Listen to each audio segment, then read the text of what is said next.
স্বায়ত্তশাসিত পৰিষদৰ ফালৰ পৰা আজি দিছমুৰ ডেম ইয়াতে যি চিমেণ্ট নদীৰ যোৱা 28 তাৰিখে বানত যিটো সম্পূৰ্ণৰূপে বিধ্বস্ত হৈছে আৰু বিধ্বস্ত হোৱাৰ পাছত আকৌ পুনৰ আজি ৰাতিপুৱাৰ বৰষুণৰ পাছতে ইয়াতে গৰাখহনীয়াটো প্ৰবল ৰূপ দেখা পাইছোঁ আৰু এই কথাটো লৈ আমি খুবেই শংকিত।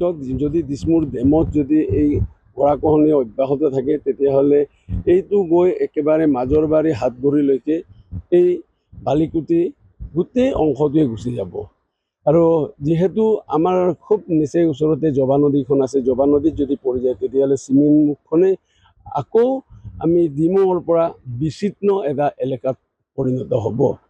গতিকে আমি চৰকাৰক এইটোৱে আহ্বান জনাম, আমাৰ মাননীয় বিধায়ক মহোদয় আৰু মাননীয় সাংসদ মহোদয়ে যি কষ্ট কৰি এই গোটেই ধুনাই সমষ্টিৰ যি বিধ্বস্ত অঞ্চল যিকেইটা নদী আছে, নদীবিলাকক ইৰ'শ্যন প্ৰটেকশ্যনৰ কামটো অলৰেডি আৰম্ভ কৰিছে আৰু ভৱিষ্যতে ইয়াতে নদী বান্ধ দিয়াৰ কথা তেখেতসকলে ঘোষণা কৰিছে। আৰু নিশ্চয় ৰাইজে আপোনালোকেও চাইছে, যোৱাকালি বিধানসভাৰ মজিয়াতো আমাৰ ভূৱন পেগু মহোদয় আৰু মাননীয় সুশান্ত বুঢ়াগোহাঁই ডাঙৰীয়া মন্ত্ৰী মহোদয়ে খুব আমাৰ এই অঞ্চলটোক গুৰুত্ব প্ৰদান কৰিছে। গতিকে ভৱিষ্যতে আশা কৰিম এটা সময় নিয়ন্ত্ৰণ কৰিবই লাগিব, নহ'লে মানে চিমেণ্টমুখ বা দিকাৰী অঞ্চল এই জোনাই সমষ্টিখনৰ প্ৰতি বহুখিনি ভাবুকি আহি আছে। শেহতীয়া এই পৰিস্থিতি মোকাবিলা কৰিবলৈ MSCয়ে কি ব্যৱস্থা গ্ৰহণ কৰিব?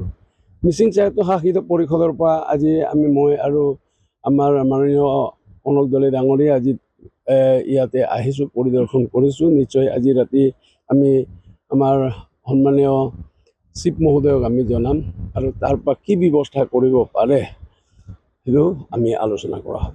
ইয়াৰ ভূভাগ গৰাখহনীয়া কবলত পৰিছে, কি ক'ব? চাওক, আজি এঘণ্টা আগতেই খবৰ এটা পালোঁ যে চিমেণ্ট নৈখনে ইয়াতে নাহৰবাৰী, দিছমুৰ, বোকাজান, ডেমলাচন এই অঞ্চলৰ এনেকুৱা খহনীয়া আৰম্ভ হৈছে। আজি হঠাতে এই কেইবাদিনটো বৰষুণৰ পানী খহনীয়া হৈয়ে আছিল, কিন্তু আজি হঠাতে অহা এই বৰষুণৰ পানীয়ে, পাহাৰীয়া পানীয়ে এতিয়া দেখিছোঁ ইয়াতে গোটেই অঞ্চলটোৱে জলমগ্ন হৈ আছে। আৰু খহনীয়া, যিটো খহনীয়া এই যদি 2-3 দিন আৰু বৰষুণ নেৰানেপেৰাকৈ হৈ থাকে তেতিয়া দেখিছোঁ ইয়াতে এই অঞ্চলবোৰ শেষ হৈ যাব।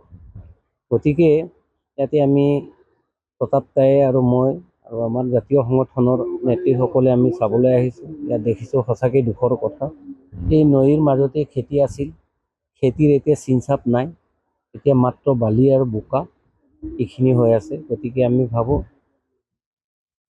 যে অসম চৰকাৰে শীঘ্ৰে জলসম্পদ বিভাগৰ পৰা ইয়াতে আহি দৃষ্টিগোচৰ কৰি যি ব্যৱস্থা ল'ব লাগে এইখিনি যদি লয় তেতিয়াহ'লে এই অঞ্চলটো বাচিব। অন্যথাই যদি ব্যৱস্থা নলয় তেতিয়াহ'লে ইয়াত 20খনো গাঁও জলমগ্ন হৈ খহনীয়াৰ পৰা একদম ঘৰ উচন হৈ যাব।